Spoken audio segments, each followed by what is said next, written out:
Bien-aimés frères et sœurs, vous connaîtrez la vérité et la vérité vous affranchira. Ça, c'est pas moi qui le dis, c'est la Bible qui le dit. Mais moi, je vous dis mieux. Vous connaîtrez la vérité historique, notamment celle de vos ancêtres kémites, et vous aurez une vision globale de ce que c'est que la vraie souveraineté politique. J'ajoute, vous reviendrez à la spiritualité africaine ancestrale et vous comprendrez les enjeux de l'indépendance économique. Et pour terminer, vous accepterez votre identité culturelle kémite et vous obtiendrez deux choses. La première, c'est la paix. La seconde, c'est le développement, à une condition. L'unité de toute l'Afrique noire, l'unité de tous les Noirs du monde entier. Otep à tous, bienvenue sur la chaîne des panafricanistes par essence, par conviction et par excellence. Celle des citoyens kémites par nécessité et obligation de combat. Nous sommes une chaîne qui n'est guidée que par nos ancêtres et rien que par les ancêtres qui appartiennent à l'égrégore du monde noir. Par conséquent, nous ne croyons en aucun Dieu venu de l'étranger. Toutefois, cette vidéo n'est aucunement destinée à inciter à la haine ou à la violence, car nous menons un combat qui est d'abord et avant tout spirituel, intellectuel et démocratique. Ensuite, il est politique, géopolitique et géostratégique contre l'impérialisme, le colonialisme, le néocolonialisme et l'endocoloniat, qui sont tous qualifiés de crimes contre l'humanité.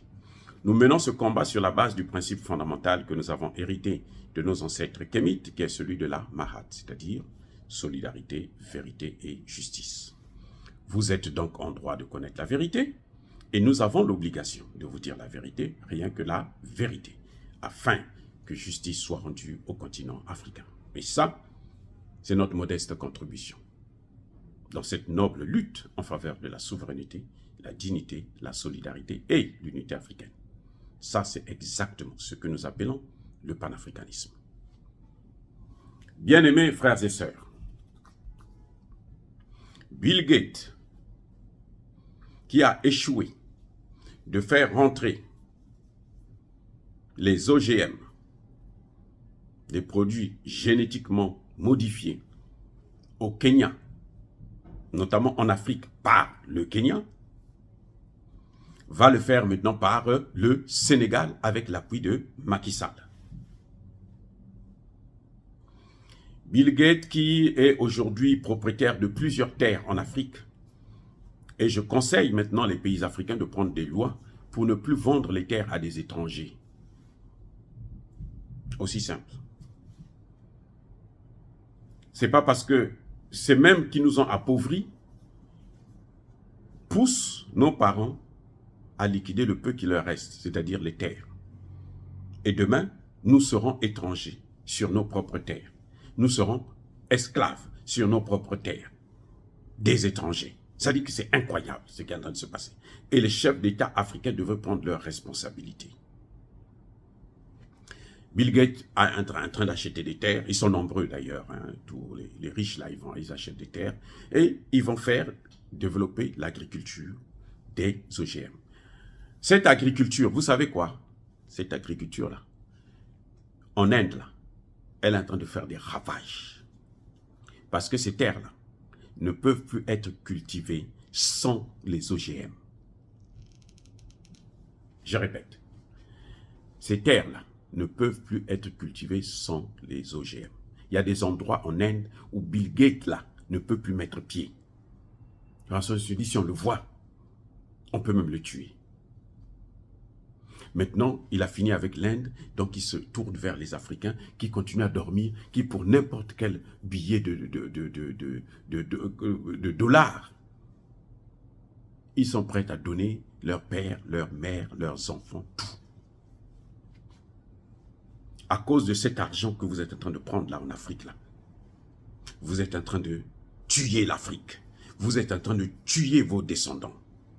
Parce que ce qu'ils ne peuvent pas faire, à travers des vaccins comme on a fait au Kenya il y a quelques années, ils vont le faire avec les OGM, les produits génétiquement modifiés qui vont vous tuer, vous massacrer.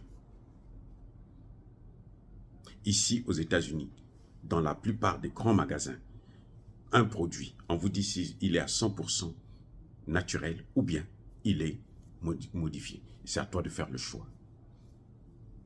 Et ces produits modifiés-là coûtent moins cher. Et dans nos pays que eux, ils ont appauvri en complicité avec nos dirigeants, eh ben, les gens vont consommer moins cher et vont mourir tranquillement. Et eux, ils vont rester avec les terres. Bref, Bill Gates s'en va au Sénégal.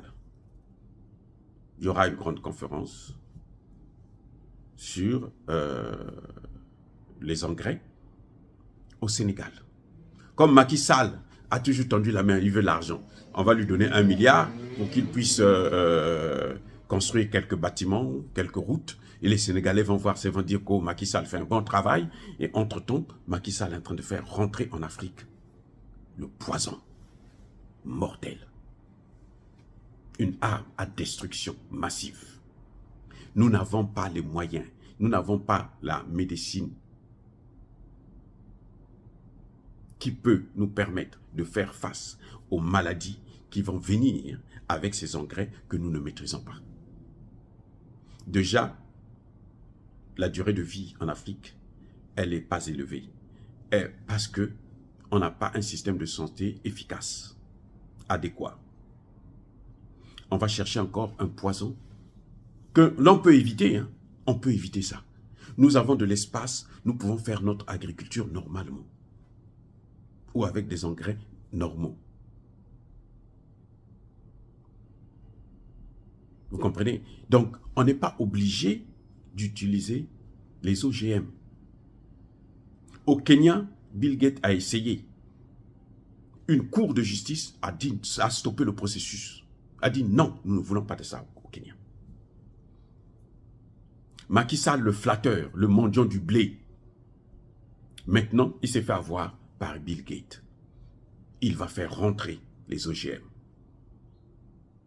au Sénégal. Et par le Sénégal, ça va se développer dans d'autres pays africains. Et c'est ça le problème des Africains, de nos dirigeants.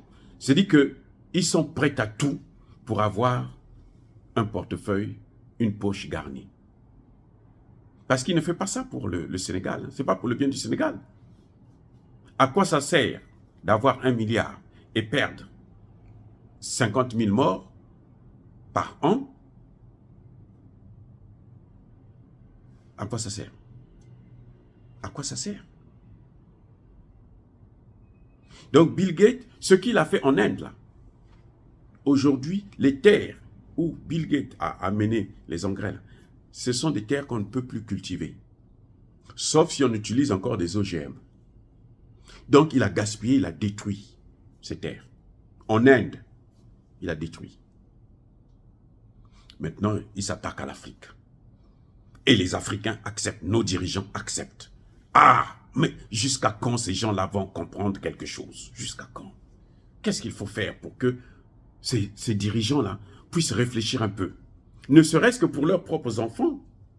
Même s'ils auront des milliards. De toutes les façons, aujourd'hui, c'est connu que les milliards qu'ils volent, là, qu'ils vont déposer dans des banques étrangères, là, parce qu'ils ne peuvent pas garder le CFA, hein, surtout pour la zone CFA, là, ils ne peuvent pas garder le CFA. Le CFA, là, c'est une monnaie qui va disparaître, tôt ou tard.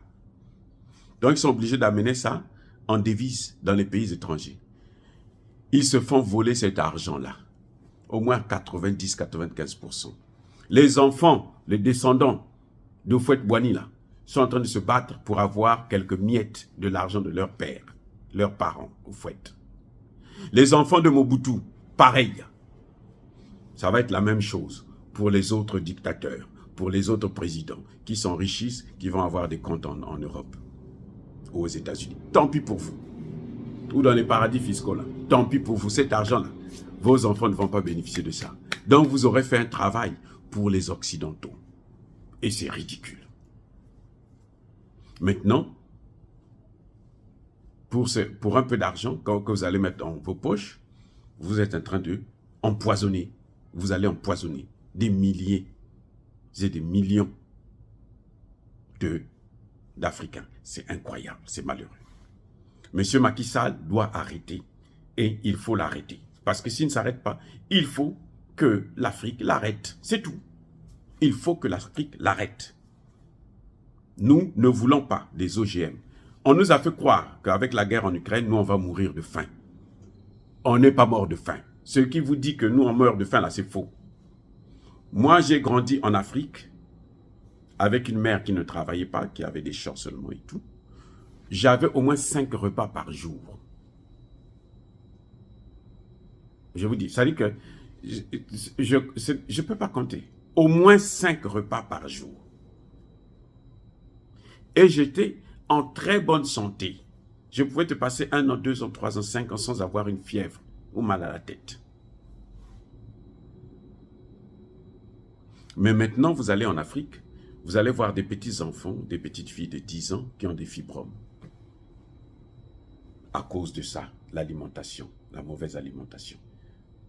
Que nos dirigeants vont prendre chez les gens parce que eux, ils ne veulent pas développer notre agriculture et faire produire ce que nous consommons. C'est ça le grand problème.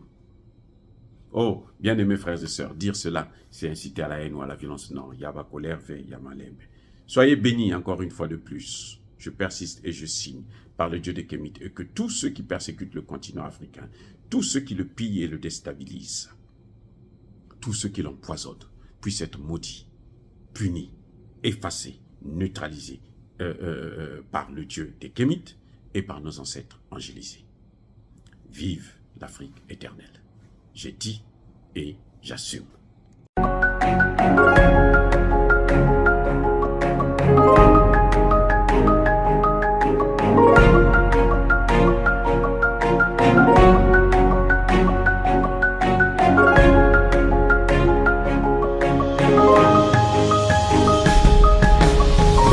Eux, ils marchent par la foi et non par la vue.